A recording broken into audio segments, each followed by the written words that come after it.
Hey everyone, exam season is upon us, and I see so many of you pulling all-nighters, surrounded by textbooks and drowning in coffee. You think you're being a hero, cramming every last bit of information into your brain. But what if I told you that this common pre-exam ritual is actually one of the worst things you can do for your grades? Today, we're going to debunk the myth of the all-nighter and show you a scientifically backed, smarter way to study. Let's get straight to the science. Your brain isn't a hard drive that you can just force-feed data into. It's a complex biological organ that needs specific conditions to learn and remember effectively. One of the most critical conditions is sleep.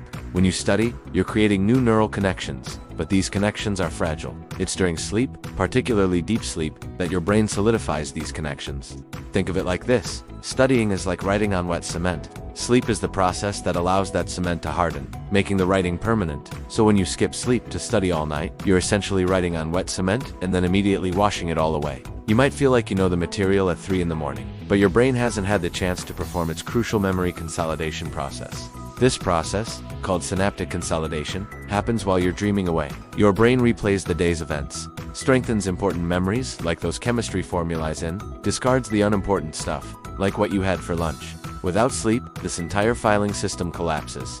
You'll walk into the exam hall feeling exhausted, foggy, and unable to recall the very information you spent all night trying to memorize. So, what's the smarter alternative? It's not about studying less, it's about studying smarter. Here's a simple, effective plan for the night before your big exam.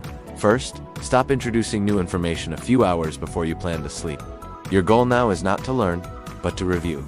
Spend about an hour or two going over the most important key points, summaries, or flashcards. This isn't a deep dive, it's a quick high-level refresh. You're simply reminding your brain what to focus on when it starts its nightly filing process. Next, shift your focus from your books to your well-being. Prepare everything you need for the next day. Lay out your clothes, pack your bag with your student ID, pens, and calculator. Make sure your alarm is set. By getting all these little tasks out of the way, you eliminate potential morning stress, allowing you to wake up calm and focused. This small step can make a huge difference in your mindset on exam day. Finally, and this is the most important part, go to bed at a reasonable hour.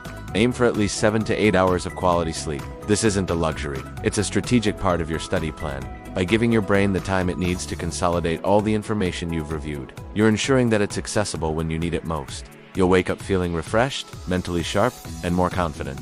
The difference is night and day, literally. You'll be able to think clearly, solve problems more effectively, and recall information with ease, while the person who pulled the all-nighter is struggling just to keep their eyes open. Remember, the goal of studying isn't to see how many hours you can stay awake. It's about how effectively you can learn and retain information. Working long hours doesn't always mean working smart. By understanding how your brain works and incorporating sleep into your study strategy, you're not just preparing for an exam, you're building sustainable habits for lifelong learning. So, put down that fourth energy drink, close the textbook, and trust the process. Give your brain the rest it deserves, and it will reward you when it counts.